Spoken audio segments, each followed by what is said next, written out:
Bislett Games 2014. Welcome to Oyvind Strommen Kjerpeset. Welcome to the World Championship, Olympic champion, and whatever. Yeah. Aston Eaton. Nice to see you here. Thank you. Actually, one of the biggest stars in the track and field. Think so? Yes, I think so. Yeah. Don't you? I don't know.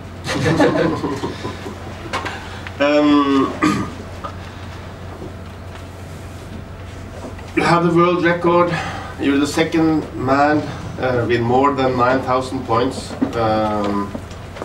from 2012. The last one was in 2001. Roman Sebele. Yeah.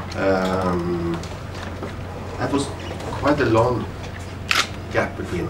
Yeah. You know what? Why? I don't know why. I can make guesses. I think a lot of things are like this, you know? And ours just happened to be 12 years. Maybe it's not very popular, and somehow maybe it was just by chance. So who's to say? Some world records are even longer, some are shorter. So it's all depends on the frequency of the event, I guess. I said you're one of the biggest stars. Do you feel like one of the biggest stars? No, I don't feel like a big star. I think I just feel like me, you know. And I'm a normal person like anybody else. I happen to have found what I'm good at, and I just do it because I like doing it and I love doing it. But I don't do it to be the biggest star. I saw you sitting by the breakfast today. Yeah. Together with your manager? My physio. Your physio? Working with your phone? Yeah. Yeah. Working. What did you do?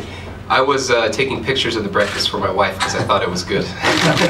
And I think she would have been impressed with all the options.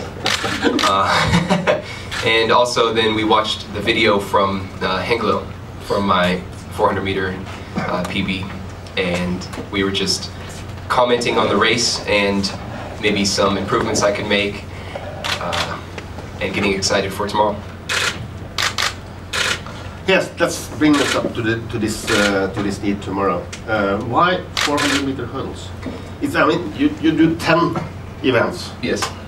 And now you chosen the 11th or 12th or 13th. I've always loved athletics. From when I was very little, I always wanted to try everything. And when I heard about the decathlon, I thought it was fun because it fit with my mindset. I got to try everything. And I was good at it, so I kept doing it. When something new comes up, I'm always curious, so I'm not afraid to try it. And we knew that we wanted to take a break from decathlon this year, so I could rest mentally for 15, 16, and 17. But we also knew that we wanted to still compete, and the base of our decathlon training is 400 meters. So we thought, okay, let's compete in 400 meters. And then we said, let's take it a step further and try 400 hurdles for fun, see how it goes. So I tried it in practice one day. I liked it. We knew throughout the year if I could get good, then maybe I can do competitions, stay sharp, but also get in my fitness training. So that's why we chose 400 hurdles. Yeah. So are you going to stay at 400 hurdles this season? What are you going to try? I already did 110 hurdles in Prefontaine. That was fun. I would love to long jump. I would love to pole vault at a meet, but the primary is the 400 hurdles, and I think it's because when something's new, it's very, when you attempt something new, you're able to stay sharp because you have to focus to get better. When you do something for a long time, you get habits and routines, and habits and routines lead to laziness and not changing and no new approaches. So I think getting away from the decathlon, I can go back and have new approaches, maybe think about things differently, and also this year I can still stay sharp, learning something new, staying athletic. Yeah. You have said, I think I read it somewhere, that you're now thinking of 2020? I think when I finished the 2013 season, I was very tired mentally because 2011, 12, and 13, you put a lot of pressure on yourself as an athlete to perform. And when you have a competition in the back of your mind, you go to practice, and if something doesn't go well at practice, as an athlete, you think, I have a competition in 3 weeks, I need to get this fixed. There's a lot of stress that you put on your mind. And after 2013, after 3 years of that stress, I felt very tired, and I didn't know if I would be very successful after 2017 if I kept going along the same way. I felt older and tired. So that's when I decided this is the wrong type of thinking, I need to change something. We decided to take a break, and now I feel really good, and I think if I have the same feeling I have now for my whole career, then I wouldn't see a problem competing until 2020. So then you're 32. 32, yeah. Yeah. Yeah, 32. What would be your best events in as a 32? It's too hard a question. It's too hard of a question. Because what do you win and what do you lose? You can't predict it. I'm a completely different athlete now than I was when I was 20, and I couldn't have told you then what I would gain or lose. Maybe when you get older, it's obvious that you're not as powerful, not as fast, but you have other things like experience and maybe more technique. So it's impossible to say that I'm going to get slower or that I'm going to get faster or that my throws will get better because I couldn't have told you 2 years ago that I would have broken the world record. I would have said, oh, maybe down the line, but who knows? So I can't predict. But you're sure that decathlon will be your event up to 2020? No, I'm not sure. With some Sabbats, I mean. Yeah, maybe, but I'm not sure. I mean, maybe doing decathlon until 2020, I'm no longer successful. Maybe there's some young person that scores 90, 400 points, and I've taken the event as far as I can take it. But maybe there's another event where I can take it further. You know, every year we change, always. So it's impossible to say what can happen even next year. But I do know that I want to do decathlon all the way until 2016 at least. Just a question to Oyvind. Sure. It's quite good. Yes, and your personal best is 49.69? 49.07. 49.07, okay. Oyvind has 49.95. He's 22. So he has 4 years to go to be on your level, at least.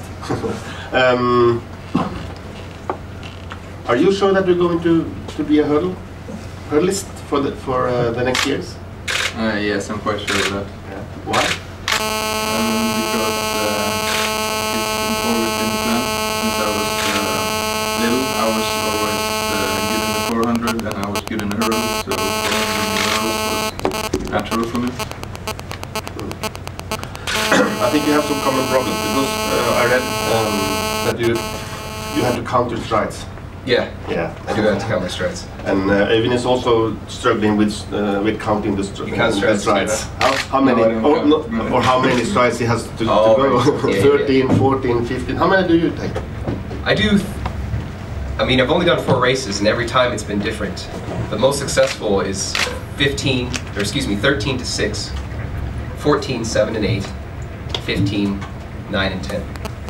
That's when I ran the fastest. How do you think? That's exactly the plan I've been practicing on since February.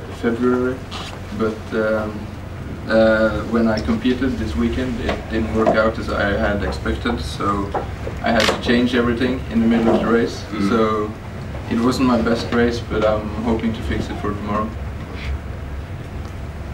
What would you advise him? Because he had another rhythm before. Now he's practicing on a new one. Yeah. Should he go back to the old one or continue on the new one? I would say that it's very important to always keep changing, and it sounds like, you know, if you have a goal and then you do not accomplish the goal, that is what we call failure. But you take that and you learn from it and you try to become successful. But in order to do that, you always have to change. So if you have a plan and it doesn't work, then you change. And I think every year, if something worked one year, it doesn't even mean it'll work the next year.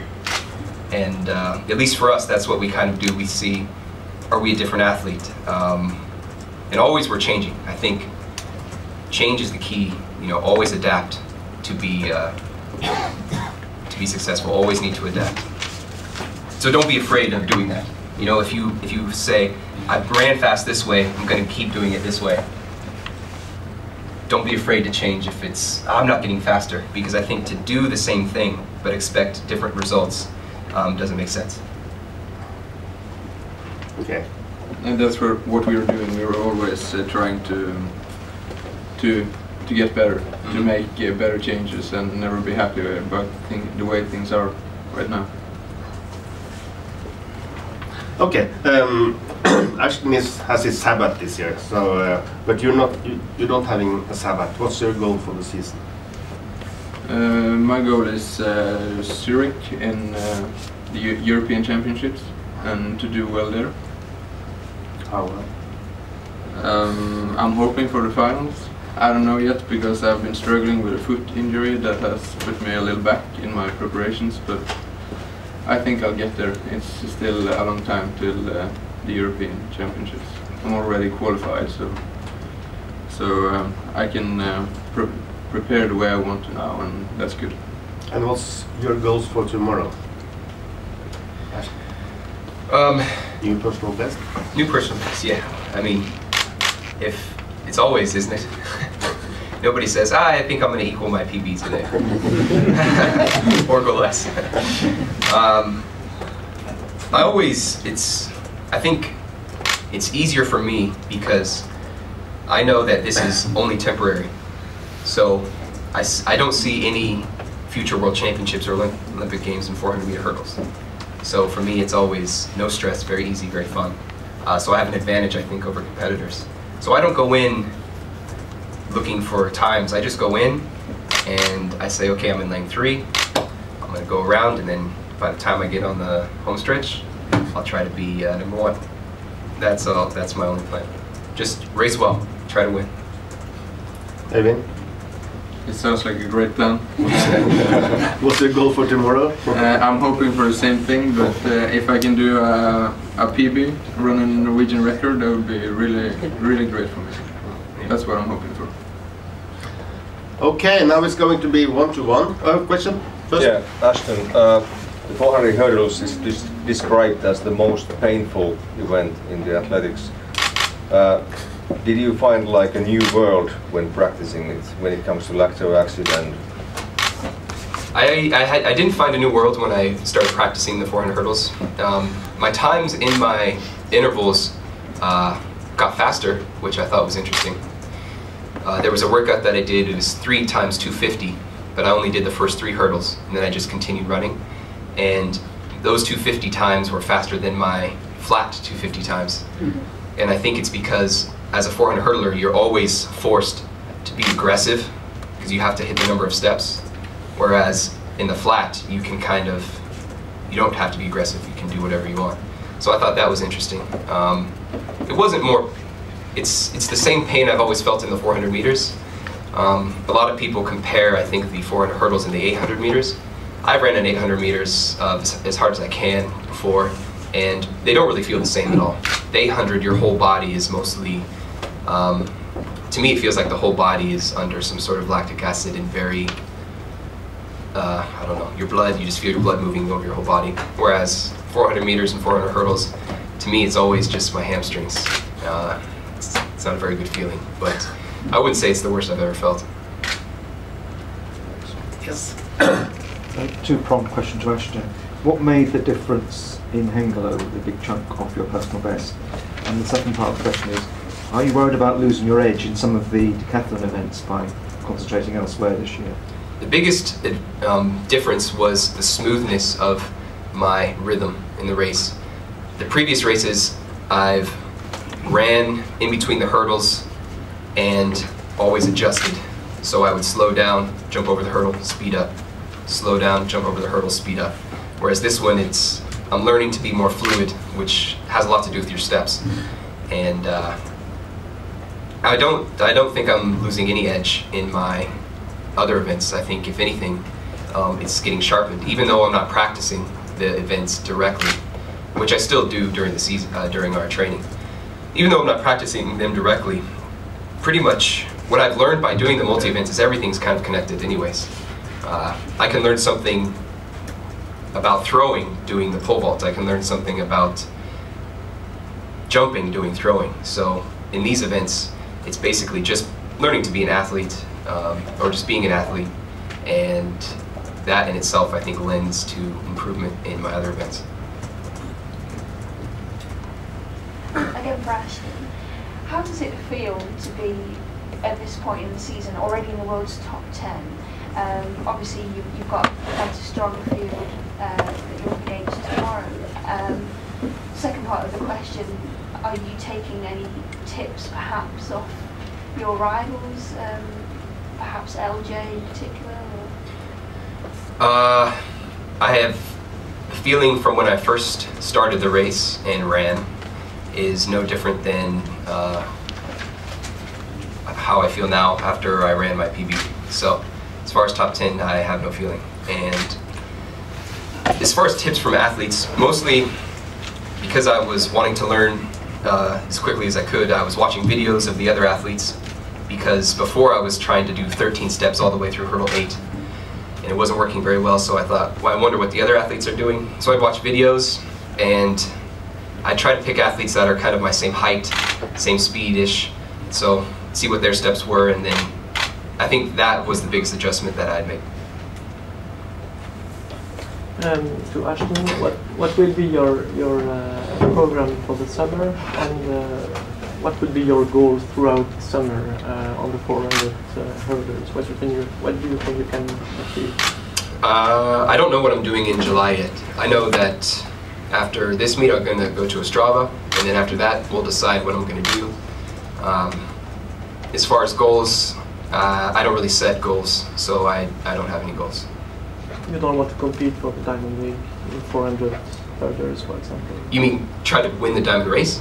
At least try to get a good classification. Oh, as far as classifications and all that, it doesn't really mean for me, because I know it's not my event, you know. I think I can obviously see the appeal for people saying, oh, a decathlete, maybe he can get some sort of classification in the Diamond race, but I just like competing, so I don't really know. That's, like I said, I have no goals, so that doesn't interest me. Just one more question to Oyvind. Perhaps you fancy trying a decathlon? Yeah. No. Is there any chance of that? No, I can't throw, so it's out of the question. I couldn't throw either. Okay.